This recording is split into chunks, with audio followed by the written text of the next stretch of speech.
The 23rd.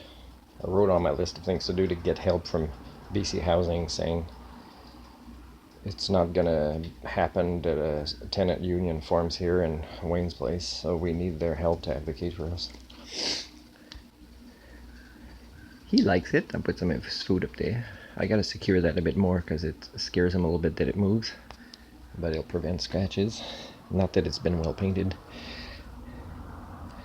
So my bicycle is downstairs. I still got a lot of the floor to vacuum and mop with vinegar water.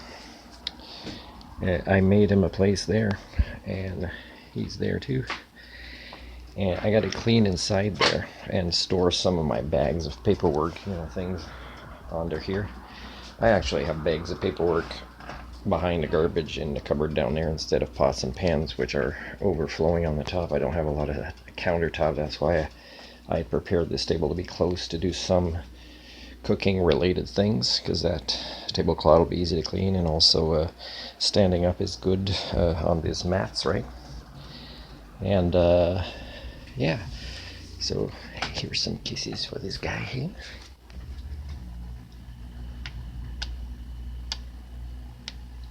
He's so cute.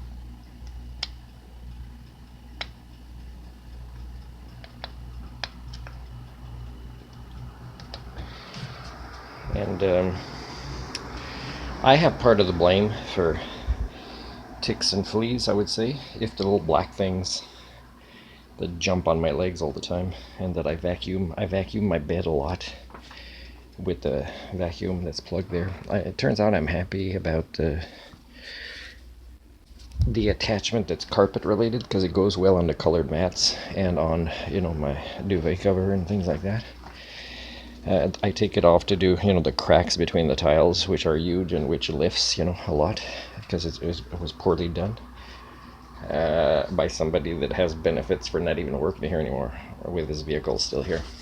Aside from having stress and arguments among tenants related to parking safety, lines not being painted, not being assigned parking spots, which is what a real landlord would do. There's now two spots. There's the van down there beside my motorcycle that has been sold back to the guy, of the past tenant that had bought it from, and he came to try to start it and it didn't start. But he lives in Terrace. He has property and many vehicles, because I think he's a mechanic. And somehow we've become one of his junkyards because we don't have a landlord. And the other one is, the abusive person that should never have worked here. And of course I decided to move in here knowing he was quitting, right? And yet he still has his truck there that's rotting and rusting and flat tires, and nobody's going to call the towing to get removed, because landlords turn against people that advocate for themselves as tenants here. So, but there's also a lot of other things. Like I'm going to move my motorcycle under that cover that they built outside if they keep it in the winter, because I was told that I can't put any covers, like a solid thing you build with a frame and tarps, that some people, like the neighbor behind us has a big one for like 2 vehicles. So, I don't even have the ability to protect my motorcycle. But even then, I mean, what if it was pushed over by a toxic tenant, right?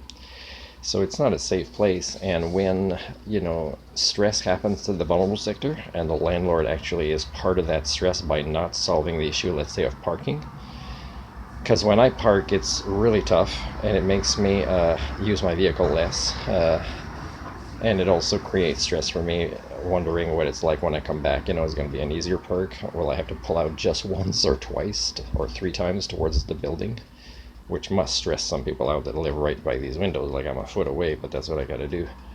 Because it's tight, and then it's tight and I can't open my door easily, and it's tough. Like, I hope I don't at some point step on the ground and hit my elbow on something that's metal and really hurt myself to go in and out. I try to do my best, and people see me, but people don't care, right? People don't care to advocate for themselves here. What's the other thing I want to say that's really weird, that we are not respected as tenants? Just a minute. Well, I'll just finish with the topic of like one of the person I talk to with the most here, and we laugh a lot. He's been complaining about a rat and it's still happening, and he's pretty sure this is a rat. And he's not happy with the efforts being made. And he would prefer moving out. A lot of people would prefer moving out. So when you're in subsidized housing, and landlords make you think you're lucky to be here, but as soon as you complain about things they don't solve, which are solvable, they threaten you with eviction notice. But also, these people fantasize about moving out. It's not easy because we don't have advocacy, as a vulnerable sector, right? As people that really can't afford much, except I think I'm the poorest person here. So, and yet I've been wanting to volunteer more and more, but more with seniors. And I will enjoy that, but it makes me sad that the next generations, like the younger generation right now, isn't benefiting from my services. And in part, it's their parent and grandparent generation. So if I can prove to the grandparents my skill sets, maybe it'll improve me working with the newer generation. Because hope for me is lessening their struggles. Even though programs are too little too late, hope is not avoiding the work. It's doing whatever you can to minimize the suffering that's coming to the kids and grandkids of today's generation. There's still ideas I have about maybe being self-employed in this way. There's so much corruption in the BCGU that I discovered from the inside and the outside and whatever way, sideways. So there's so many unions that are now making it probably safer to just remove unions from culture because they've played too much of a part of the devolution of work ethics and labor rights, that it's sad that they're still around, because maybe employers wouldn't be that bad. And employers should just lose people by being screw-ups as employers, instead of having unions that keep everything structured but in systemically broken ways. Right? I think maybe if there are quality people like me who can't work because I'm not allowed because of my ethics, if there was more of the landlords here, if there was more of the quality counts, like this person, we will fight for this person. And of course it's hard when you don't have references at the beginning to show for this kind of thing, and you still want to be an independent. You want to be hired as an independent. Doesn't mean that whoever hires you can't give you a reference. But they would say, oh, we're sorry to lose him, and we didn't lose him because we wanted to lose him. It's just that he feels it would be better as a culture repair to now move on to a project of culture repair elsewhere, because we did learn a lot from him. That's the kind of letter of reference that would happen in an ideal world of Homo sapiens, of humans, right, who truly had sentience and sapience, including a caring concern for their own children. Except that's not going to happen. Still, should I give up hope and just do nothing with my life? No.